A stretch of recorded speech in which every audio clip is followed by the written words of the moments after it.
Et on a des joueurs qui font leur première apparition. Carlos Baleba, lui qui a finalement décidé de jouer pour l'équipe nationale du Cameroun. Carlos Baleba qui évolue du côté de l'Angleterre à Brighton. Oui, qui se démarque très très fort du côté de Brighton. Et d'ailleurs, il est sollicité par des grands clubs, il faut le dire. Il est sollicité par des grands clubs en Angleterre et même ailleurs.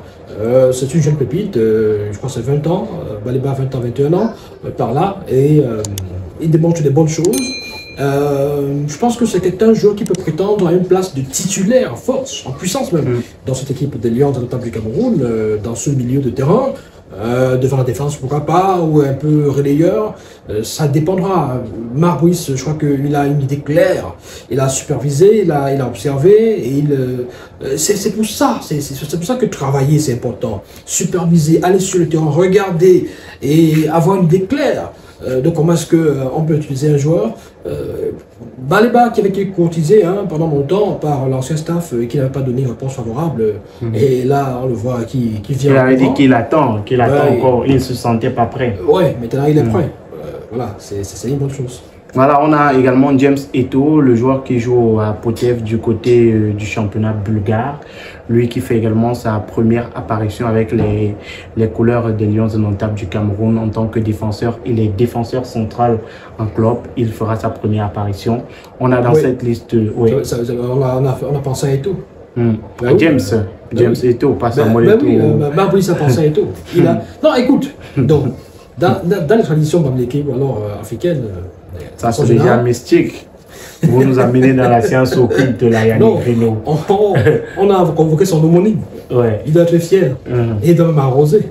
Parce que c'est un hommage. Ça, c'est les choses des gens qui ne dorment pas la nuit, qui dorment en journée pour sortir la nuit.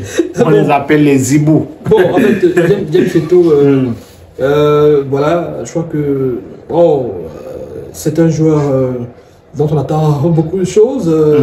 Il joue, vous avez dit dans quel championnat? Le championnat bulgare. Bulgare, oui. Le club. Le Botev Plovdiv. Voilà, le Botev Plovdiv. Alors, c'est un nom qui sonne très très très nouveau dans les oreilles. Sur 2 matchs possibles, il en a joué 2 dans le championnat bulgare. Voilà. Bon, je pense que on l'a supervisé. Je pense que c'est Dani Nungo qui a dû le superviser et qui a vu de quoi il est capable. Il a donc là toute la possibilité de exprimer son talent. On l'a convoqué comme défenseur, comme milieu défensif. Comme défenseur. Parce qu'il peut jouer comme milieu défensif. Même s'il est défenseur de formation. Voilà, il peut jouer comme milieu défensif également, il peut jouer comme défenseur. Donc il est polyvalent, c'est une bonne chose. Et puis il est jeune, il n'a que 23 ans. C'est pourquoi je disais qu'il y a un savant dosage de jeunesse, d'expérience et aussi des talents pluriels qui sont au-delà des frontières des championnats que nous connaissons, les championnats classiques.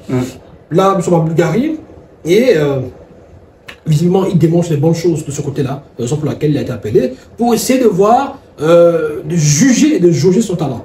Voilà.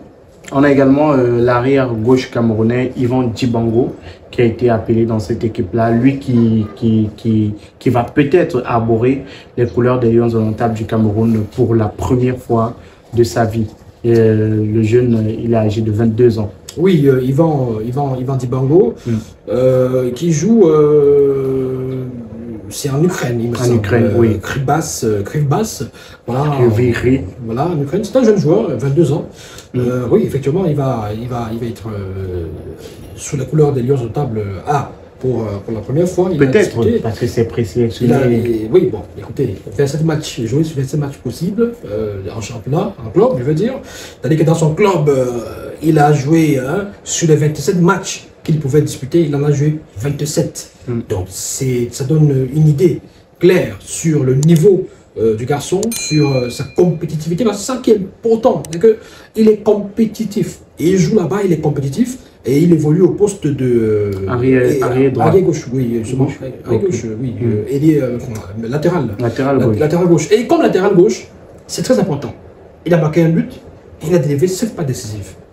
Ça veut dire que c'est quelqu'un qui peut dépanner sur le côté gauche en cas de forfait de Noutolo, ou alors qui peut souvent entrer en jeu pour essayer de faire quelque chose. C'est-à-dire que un latéral qui vous a fait 7 pas décisifs, et qui a marqué un but, ça démontre son côté offensif qui peut être exploité. Et on sait que c'est l'un des reproches qu'on fait à Nounou Togo. Alors, si ce garçon arrive à tenir la baraque, si ce garçon peut, par moment, tenir la baraque, s'imposer, si au moment il confirme qu'il peut s'en sortir. Parce que l'un des problèmes avec certains latéraux aussi, c'est que défensivement, ils ne tiennent pas. C'est-à-dire que du côté latéral, il apporte beaucoup sur le plan offensif, mais défensivement, il laisse passer les attaquants adverses et puis voilà. Ce sera intéressant de le voir, avoir sa chance et on verra ce qu'il peut faire. Raoul Danzambé est également appelé pour la première fois dans cette équipe-là.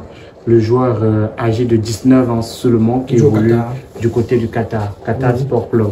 Ouais, milieu défensif qui a joué 17 matchs sur 22. Voilà, mais par contre quand on regarde un peu sa fiche, 4 cartons jaunes et 2 cartons rouges sur le 27 matchs, sur les 17 matchs qu'il a disputés. 2 buts marqués, une passe décisive pour un milieu défensif. Au Qatar, ben voilà, ça donne aussi une indication sur sa capacité à pouvoir participer au jeu, parce que quand on parle de milieu défensif, c'est généralement sentinelle devant la défense, où parfois vous pouvez être exploité comme relayeur. Voilà. Ça démontre son talent, son niveau. Est-ce que le niveau qu'on voit au niveau du Qatar sera le même face au Cap-Vert, face à l'Angola? On est bien curieux de savoir, on est pressé même de voir le niveau de ce garçon. Guy-Marcel Kilama, le joueur d'Antalya Sport, a également été appelé. Voilà, on se souvient, Marc Brice du côté de la Turquie, non, Dani Nouk du côté de la Turquie, était allé le rencontrer. Le défenseur est appelé également pour la première fois avec les Lions indomptables du Cameroun. Oui, c'est un ancien U23, il a joué également pour les Lions, la sélection U23 du Cameroun. Il a 24 ans, Guy-Marcel Kilama, Guy Marcelin, pardon.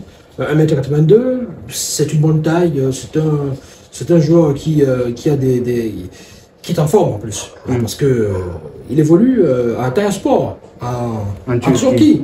Et il faut dire que la Turquie, c'est pas un petit championnat, parce que c'est un championnat où vous affrontez Vincent Bakar, vous affrontez aujourd'hui Edin Dzeko également. Edin Dzeko également joue en Turquie. Il y a pas mal de joueurs comme ça que vous affrontez, donc il faut être robuste. Alors sur ces matchs qu'il a disputés, sur 32 matchs, et il a marqué 2 buts.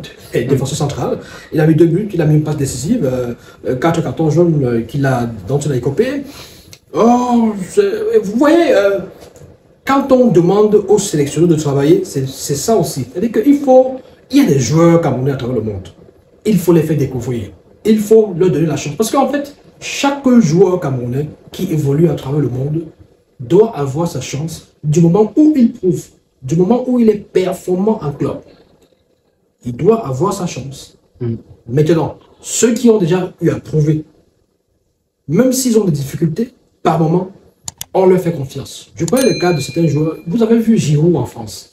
Et Giroud est passé par tout genre de situation chez les Bleus. On a appelé Giroud quand il ne jouait même pas un match à Arsenal. On a appelé Giroud quand il ne jouait même pas une miette à Chelsea. Et je vais vous prendre un cas qui est très curieux. Vous avez 2 joueurs à Arsenal. Olivier Giroud, qui est remplaçant. Alexandre Lacazette, qui est titulaire, qui marque des buts, Didier Deschamps laisse le titulaire qui marque des buts et appelle le remplaçant qui est sur le banc. Ce choix-là a été critiqué énormément par la presse française. Critiqué, mais en sélection, Giroud arrive toujours à convaincre. Il y a peut-être que comme à la Coupe du Monde 2018, où il n'a marqué aucun but, mais il avait beaucoup participé sur le jeu, en termes de jeu, dans la construction. Il avait fait des passes décisives, il avait pesé lourd sur les défenses, décalant les Pogba, etc., et les Mbappé pour marquer des buts. Donc, les choix, c'est pourquoi j'ai dit tout à l'heure que les choix, ça dépend des résultats. Quand les résultats sont bons, les choix sont bons. Quand les résultats ne sont pas bons, ben voilà. Alors, il y a des 2 joueurs locaux qui sont appelés dans cette liste de Marc Brice, notamment Jules Amanko, meilleur buteur du championnat MTN Elite One cette saison, avec Astre de Douala, 22 buts. Il est appelé dans cette équipe-là. Il va faire sa première avec les Lions indomptables du Cameroun. C'est vrai qu'il était déjà pressenti, même pour la Coupe d'Afrique des Nations, où on a préféré, où l'ancien staff a préféré Ateba. Ateba qui évolue aujourd'hui du côté de l'Algérie à la place de Jules Amanko parce que c'était les deux meilleurs attaquants du championnat camerounais à cette époque-là. Oui, Jules Amanko, astre de Douala du coach Clément Zico, 22 buts de championnat, dans 9 buts pendant les playoffs. Bon, il a permis à Astre de Douala de se maintenir en Elite 1. Qu'est-ce qu'on peut dire? Vous savez, c'est un choix vise également à démontrer la vitalité de certains championnats. Quand on choisit, quand on convoque des joueurs des clubs locaux, c'est généralement sur la base de leur performance sur la saison et sur la durée, sur certaines périodes. Jules Amanko, justement, il a démontré, depuis la saison dernière, il se bat, il démontre que certains jeux sur lesquels il faut compter.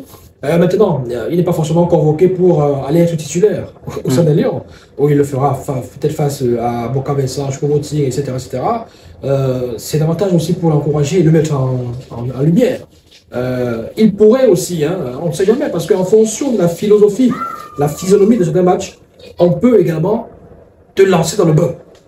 On peut te lancer dans le bain, tu peux t'échauffer, tu peux faire les 5, les 10 dernières minutes, et puis c'est à toi de prendre ta chance. Parce que, en fait, ces joueurs, ils ont une certaine motivation, un degré de motivation que parfois certains professionnels n'ont pas. C'est-à-dire qu'ils ont une faim, une envie que certains professionnels déjà blasés, c'est-à-dire déjà rassasiés, qui ont déjà tout vu dans leur vie, et vous disent, je vais encore prouver quoi, je vais encore démontrer quoi. Un jeune qui est dans cette situation-là, il a encore envie de prouver, de démontrer, il a envie de déchirer. Donc je pense que, j'espère que ce sera le cas pour lui. J'espère qu'il aura sa chance, parce qu'avoir sa chance, c'est pas non plus évident. Peut-être qu'il faut des forfaits, des blessures, des X, des Y, tout ça. Bon. Écoutez, tout est possible. Tout comme ce jeune, comme Bekele, Jérôme, qui en Coupe du Monde, personne n'attendait, il est entré, et puis il a fait cette passe magnifique, somptueuse pour Vincent Baka, qui a permis de battre le Brésil. Donc, on a également du championnat local Shindo John Bosco, le joueur de Yosa, Young Sport Academy, qui va également faire sa première dans cette équipe-là.